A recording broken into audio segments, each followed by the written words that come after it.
I'm going to be doing a deep dive on how to advertise in ChatGPT. Now, I'm filming this video at the end of Q2 2026, and I expect as time goes on into the year, there's going to be a lot of changes. I expect the targeting to become a lot more robust. There's going to be a lot more options. Right now, because it's in beta mode, there's a lot of limitations in terms of the advertising. But if you want to get in on advertising during the beta testing, right now is the time to do so. And I'm going to show you exactly how to advertise on the platform. So, a couple of things that you need to know. ChatGPT ads are officially here. Many advertisers are calling it the next Google Ads, but I want to talk a little bit more about how it works. So, what happens and how these ads actually serve is these ads will appear separately from the ChatGPT responses. Ads do not influence ChatGPT's answers, and users will see these ads while they're researching topics and asking questions. These ads are designed to reach users during the consideration phase. So what you see on the screen here is a user searching on ChatGPT or asking a question, and then as they scroll down or as they enter and then they get a response from ChatGPT, this is the response that's not an ad. And what you're going to see over here, actually on this page, is the actual ad itself. So as you scroll down, there's a little ad here. It says sponsored with the logo, the name of the company, and the ad itself. The ad consists of a headline and a description along with an image asset, and that's how it appears. So going back here, with ChatGPT, you're able to reach people in moments that matter. You show up while people are exploring different options and taking action, and you target based off of contextual targeting or context signals. I'll share a little bit more about what that means, and it is very different from Google Ads and selecting keywords. And right now, the ad format is this AI native advertising slot that appears right after the answer is made on ChatGPT. So if you're interested in applying, you do have to go through an application on ads.openai.com. You have to submit your EIN number and other business related information. And it took me about a week and a half to officially get approved. And once I got approved, I got access to the ads manager, which I can share towards the end of this video. So a couple other things that I wanted to touch on. I already talked a little bit about what the ads would look like. This is the most common way that the ads actually appear. And something that I want to make very apparent is that these ads only serve to users that are using the free version of ChatGPT or the lowest level tier, which is, I believe, called the Go tier. I believe that's the $8 a month tier. So if you're trying to reach users that are using the paid version of ChatGPT, the paid users are not going to be able to see the ads. In fact, I'm a paid user of ChatGPT and I don't see any ads. So in order for me to actually trigger them, I have to go in incognito mode and actually do the search to then eventually see ads. So let's talk a little bit about if you should advertise right now and what things you need to consider before you even start advertising. So right now, as of June 2026, you can only target by country, and there are only a select number of countries you can target in. So the US, AU, Canada, UK, and New Zealand. Those are the only countries that you're able to specifically target. You cannot target states within those countries. You cannot target counties, DMAs, cities, or zip codes. Now, I've gone to ChatGPT and asked it specifically, can you target by zip code? And it said yes, but within the platform right now, I don't see that option. But I do expect that to change pretty rapidly. Maybe within the next few quarters, we're going to see a more granular rollout, even hopefully including radius targeting. But right now, especially in the alpha testing, they wanted to target the bigger advertisers with bigger budgets that can withstand that alpha testing and give the feedback. So now they're opening things up to advertisers that are willing to advertise by country. Something else to note is there's also no exclusions. So if you wanted to target US, but you didn't want to target Hawaii or Alabama or Florida, unfortunately, you can't do that. So it's all or nothing. And that's just how it is right now as it stands. Something else that I want to note is that the minimum daily budget is $25 a day. Now, I've tried to tinker with it and see if it would take $1 a day, but the minimum right now is $25 a day, and that equates to $750 a month. I just did 25 times 30, assuming that there's 30 days in the month, so $750 a month minimum. Now, there's no ad scheduling, no exclusions or audiences within ChatGPT right now. Remember, it is in beta mode. It is very limited. So because of that, it's an all or nothing thing. You got to target in the US, AU, Canada, UK, or New Zealand. You can't target and. You can target only one country at a time in a campaign. And then within that, you can't exclude specific states. You also can't exclude specific times. So you will be paying for clicks that are potentially coming in at 2 a.m., 3 a.m. in the morning. So that's just what the challenge right now with the targeting. Now, one positive thing is that there is conversion tracking available. My very first video on ChatGPT, I believe I posted that when the alpha was announced, and I believe that was in January of this year. So things have moved quite quickly, and it's been about 5 months since my last video. So there is conversion tracking available. When the alpha was mentioned, was announced, conversion tracking wasn't available. So I'm glad that there has been lots of progress on that front in terms of actually getting conversion tracking set up. You cannot optimize towards conversions right now. Right now it's either reach or clicks. Those are the only two types of options in terms of goals within ChatGPT that you can optimize for. And a couple other things that I wanted to touch on. Before I talk about how to set up your campaign, it is different than Google Ads in the sense that we're not targeting by keyword. I will touch on that in a little bit.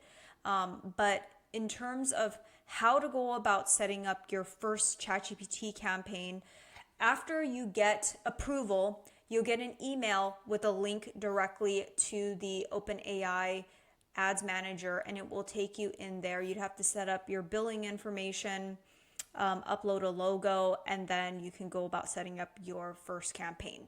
So when you go about creating your first campaign, this will be the screen that you see. You'll put your campaign name here, objectives. When you click on objectives, you're going to see either traffic or clicks. It looks like they're working on a conversions objective, but it's not available quite yet. I expect that to be available within the next quarter or so. And then locations for this campaign, you can choose. Right now, there's only those few countries, and then the budget, and then the conversion event.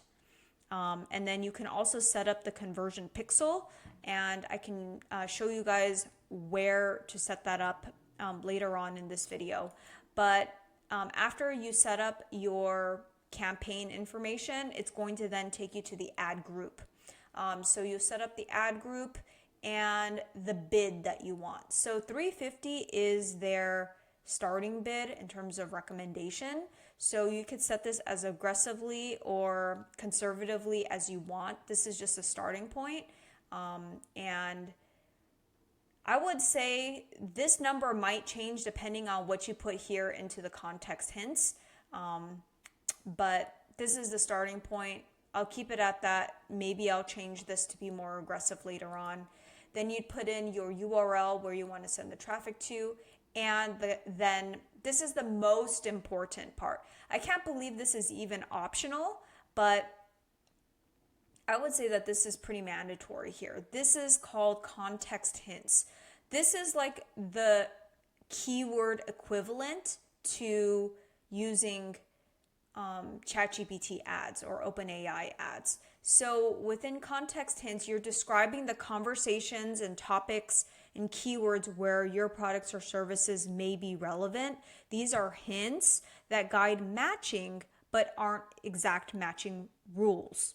So within the context hints, you could put your top performing keywords. For Google Ads, you can put the type of audience that you want to reach. And I would treat this pretty much as themes, just like how you would set up themes within Performance Max. If you haven't done that before, I would just go about setting up the context hints to include some of your top keywords and give it a prompt for the type of user that you were trying to attract and how they're searching and what type of content you would like to serve on. Now, the other downside of this beta right now is there's no negative keywords, or I mentioned no exclusions. So you could be matching to irrelevant type of queries or something that could potentially be hurtful to your brand in some way, shape, or form. So for instance, if you're Toyota, it could potentially serve you on airbag, recall content. And there's no way right now to exclude that. So if you are very, very concerned about your brand safety and you don't want to have that even be something to be worried about, then testing in this beta mode is not going to be for you. But you probably won't even know that you're even serving against that type of bad content because there's no reporting on it anyway. So that's the other downside right now, is the reporting is quite limited. I'm going to show you inside the platform what KPIs there are so that you could see what can be actually measured in a little bit. So this context hints, I would say, is not optional. For me, I would definitely put something to guide the system to go find me the right type of context. So the difference here between ChatGPT ads and Google Ads is Google Ads targets by keyword and ChatGPT ads will target by the location, and it will narrow it down based off of the context hints. So that's why it's going to be very important to give it the type of content that you want it to serve against. Now, it does say that they're not exact matching rules, so it may not be 100%. Well, it's definitely not going to be 100%, but at least it's going to guide the system in order to increase your chances of appearing against the most relevant content. Next, you are going to be prompted to set up an ad. So you would put an ad name, ad URL, and then you get prompted with entering a headline that's 50 characters and a description that is 100 characters max. And then lastly, they're going to ask you to upload an ad image or an ad asset. And this ad asset has to be at least 256 by 256 pixels, and your ad will be complete. And then once you go about entering all your information, then you just review and submit, and this is an example of an ad that was spotted in the wild. So someone was searching for something related to travel, and boom, Expedia showed up with a sponsored post or a sponsored ad. Last minute weekend getaways, find and compare package deals, and you can save big, browse last minute. The big downside to ChatGPT ads too is a lot of the content gets truncated. So make sure that you put your most relevant information up front, because a lot of it will get cut off because the ad space is so small.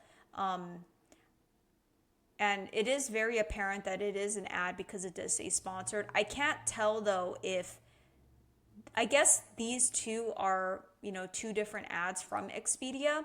Now, I don't know why they wouldn't just use one plus, the image asset, but maybe Expedia has, won these two auctions and they're appearing against here, against this content for this, these auctions. So that's kind of cool. I just wanted to share with you guys how they would look like, in the wild, and just so you could see. And then let's go ahead and take you guys through the actual ads manager, or let me take you guys through some of the benefits of advertising right now. So right now, if you were to start advertising, you would be considered an early mover. And let's talk about some of the benefits of being an early mover. Number one, there's low competition right now. Lower competition than other channels. It's going to be cheaper to find your footing. It's going to be cheaper to, get going. You're not going to have as much competition. I mean, when Google Ads came out, there wasn't a lot of competition. You can get clicks for like $1 or $2 and get a very strong ROI. And now in the legal space, we're looking at CPCs of, $50 to over $1,000 if we're talking about PI. So right now would be a good time to jump in if you're okay with the limitations of the targeting. You can capture users in the research and decision-making process. You can also intercept searches that don't happen on search engines, because a lot of people are shifting in their behavior from search engines over to large language models. And also another big benefit is it's ideal for high consideration searches. So I think it is a good opportunity to step in here and try it out if you're okay with the limitations and if you're okay with targeting, the entire state of, not the state, the entire country of US or any of the other countries that were mentioned. So if you want to be an early adopter and you're okay with the limitations, you should definitely jump on. But at the very least, just create an account and then just wait and see, once they open up the different features, then decide when you would want to jump in. So early adopters will have a great advantage right now while the competition's low. Advertisers, learn how to market through these conversations instead of keywords will be ahead of the curve, because that's really where the future's heading. Even the future of Google as it stands. So I wanted to quickly share with you guys the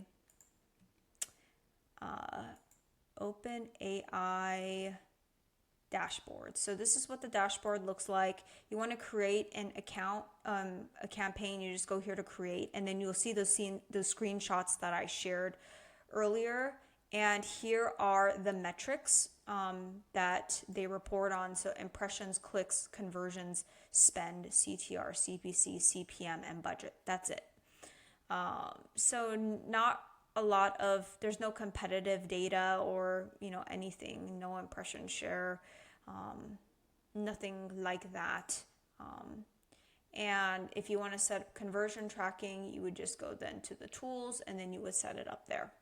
So let me know if you guys have started testing ChatGPT ads out yet. I have just gotten access, so I just set up my first campaign today, and hopefully over the next month or two, I'm going to have some great data, hopefully some great data to share with you, and some strategies of what I'm seeing that's working and what's not working. But that is what I have for you in today's video. Have you guys tried ChatGPT ads? If you found this video helpful, would love to hear it from you in the comments below, and I would love if you could give this video a thumbs up. Subscribe to this channel. I post videos every week about Google Ads, and if you're looking to be an early adopter of ChatGPT ads and would like my assistance, feel free to reach out as well, and I look forward to connecting with you soon.